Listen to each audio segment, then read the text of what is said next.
So yes, another standard deck for Brothers War. And for this setup, we take a look at the Mardu or the black red white archetype.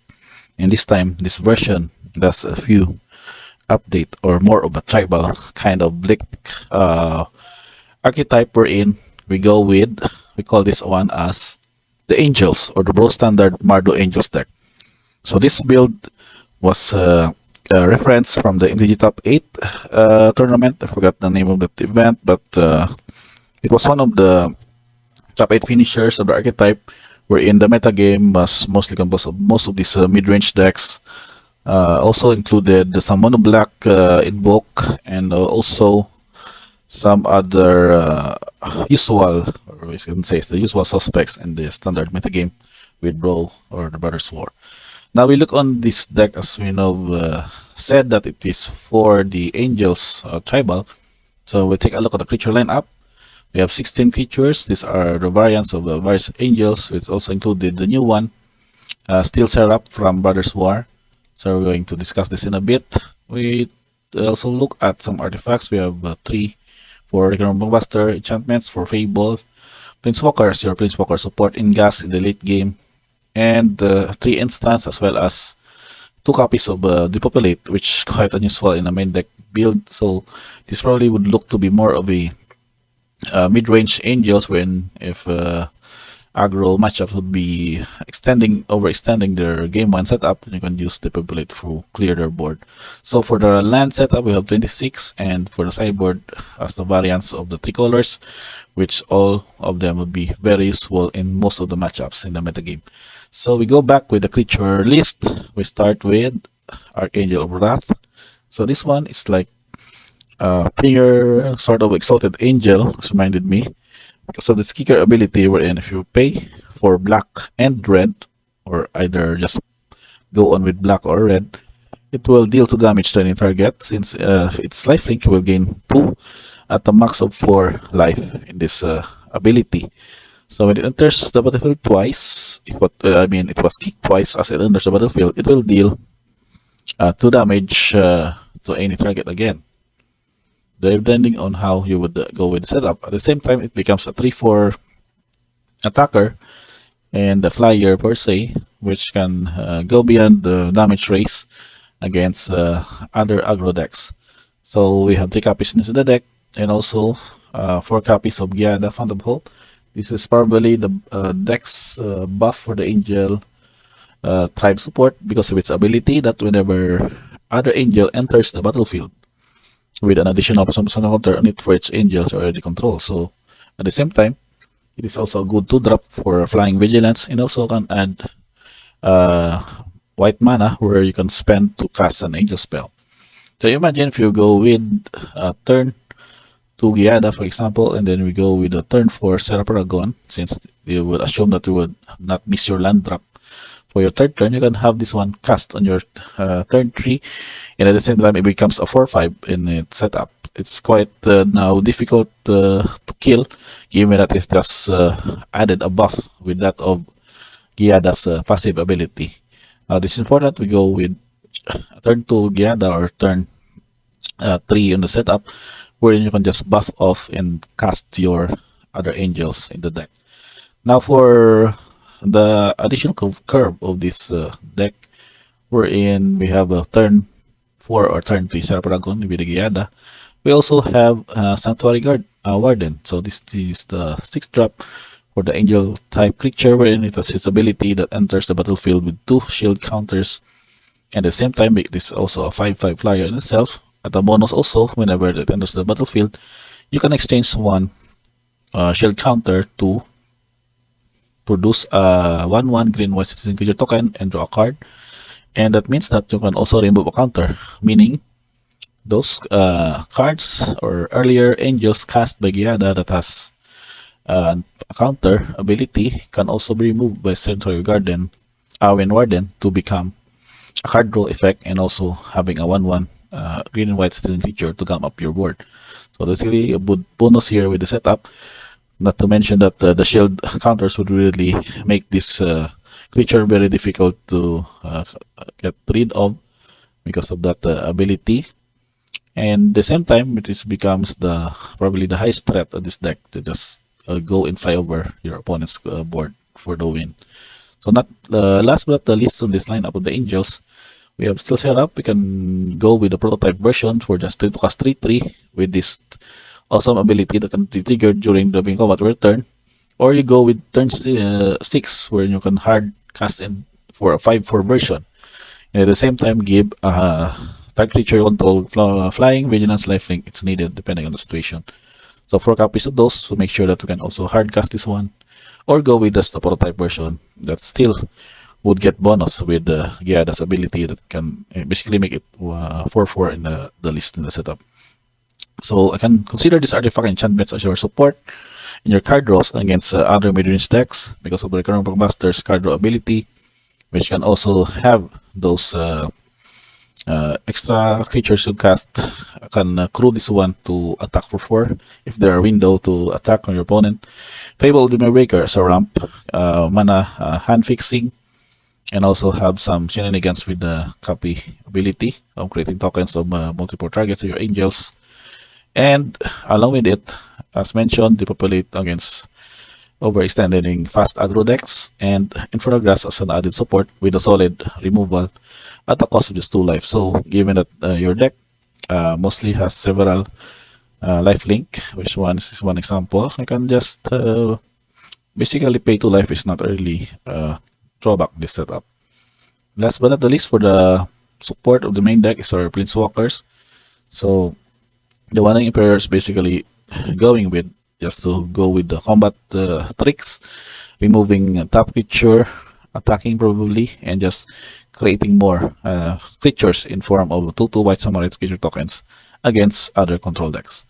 Now for that setup, we can just curve out later on with Elspeth Resplendent, wherein you can just dig up with a -3 ability, work a permanent card with mana value 2 or less, then put a new shield counter on it, and then the +1 ability would also have counters on another up to 1 target creature you control, probably with not only +1 counter but also a counter of the flying, first strike, lifelink, and vigilance. So this is just a good 5-drop per se. You can just go and win more curve in the main deck. Now just a quick run on the lands. We know that most of the 3-color decks would just really rely with the slow lands and some pain lands to do the mana fix. So the pain land that was set up here was only Caves of Koilos, I think, and with slow lands that we'd have for the late game with Hunting Ridge, Sundown Pass, and Shattered Sanctum. The rest would just really go with the basic, some channel lands, Gansan and Ganjo, and a unique inclusion here, despite the 3-color disadvantage of the mana fix, is 2 copies of Broadside Reliquary. This will basically have you draw a card if you control an artifact, or draw a card if you control an enchantment. So 2 triggers on this. If you control both, you're basically paying 2 and sacrificing this 1 to draw 2 cards. So that's not really a bad deal for that land in the setup. And now for the sideboard, we have 2 obs and 3 obs mostly in this deck. So let's go one by one on this. Upgrade probably for other robots deck, and also can be used against aggro because of the 2 cast 3 damage.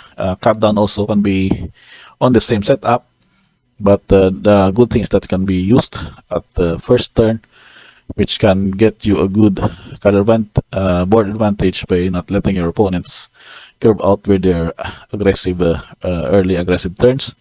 We also have Destroy Evil for other Fable Dominaria Breaker, and also can deal with Shieldred, even which you notice this deck has now Shieldred in the main because of the tribal aligned. We also have Duress for Sensei for Mono Blue to fend off their counter wall, or maybe go against Blue White or Blue Black control, so to get most of their best threat and also let you cover your best spells to resolve on your board. Now for additional sweep, we also have Farewell. This one would go against mid-range decks that also uses artifacts like opposing Recurrent Blockbusters, enchantments like in a sense we can say Mechanized Warfare, other Fable in the setup, or Wedding Announcements flip version. You can use this one to just basically wipe up the board and protect your creatures, and also deal with their exile, link the graveyard with your graveyard shenanigans. So 2 copies of this. We also have on the other side is 2 copies of March of Otherworldly Light. This is more of a cheap spot removal to not only the creatures but also enchantments and artifacts, wherein you can just pay X or just remove some unnecessary white cards to your hand to have an additional payment of 2 for this mana cost. And last but not the least, I think this one, the last one is your unlicensors. So added the anti against blue and other graveyard shenanigan decks, you can just have 2 copies of this in the board to swipe out, maybe just remove some creatures that are not really effective in your main deck and just have this one in order to prevent them from developing the board. I mean, for the graveyard, probably for not letting them have a cheaper version of the Tolarian Terror at the same time.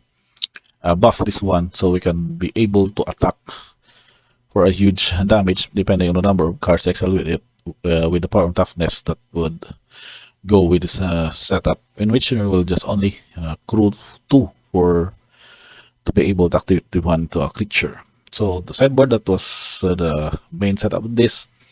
As you would know, you can just basically send out, or the basic style here is just you can go and remove some of the slow cards in this deck. For example, against aggro, you can just cut out Elspeth's Pendant, some Sanctuary Guardian, since they would not really be able to stick out in the early game, and maybe cut some Giada, which are, I think, would not be effective since we were going to go populate.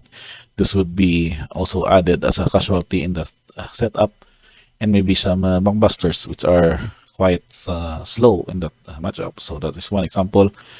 When you go against aggro, and for, of course, for control, you just cut out your grasp and the populate and go with effective cards such as Duress, Licensures, and maybe Farewell if they would go with permanents or wedding announcements and other cards that may go wide in the late game.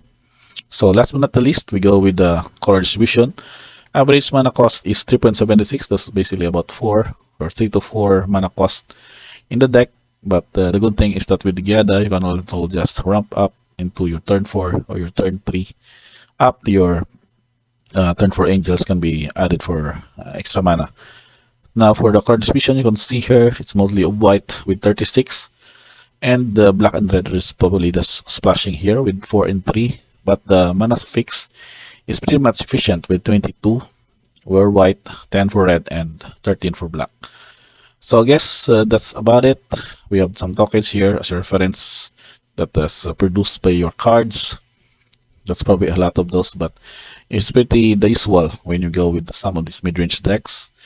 But for this version wherein we go with the Angels Tribal, I think this can be recommended as one of you kind of spicing up your mid-range deck experience in the standard format. So if you already tried this one, or already piloting an Mardu version, or probably a Norso version of the Angel Tribal deck, I suggest you would go with the red, splashing this Fable and Upgrade if you have also the mana fix to do so. And if you already said playing this one, let me know in the comments below so we can do a good discussion how the deck goes, what are the changes you would recommend, and other updates if needed that you can have in this build. So I guess that's about it for this Bro Standard Mardu Angels deck build. And up to the next one, just stay tuned. So you can click subscribe, like, subscribe, and notifications on for more standard updates and with other Magic the Gathering content that we can post and other videos related to those topics. So that's about it for this video. Until the next time, guys, and see ya.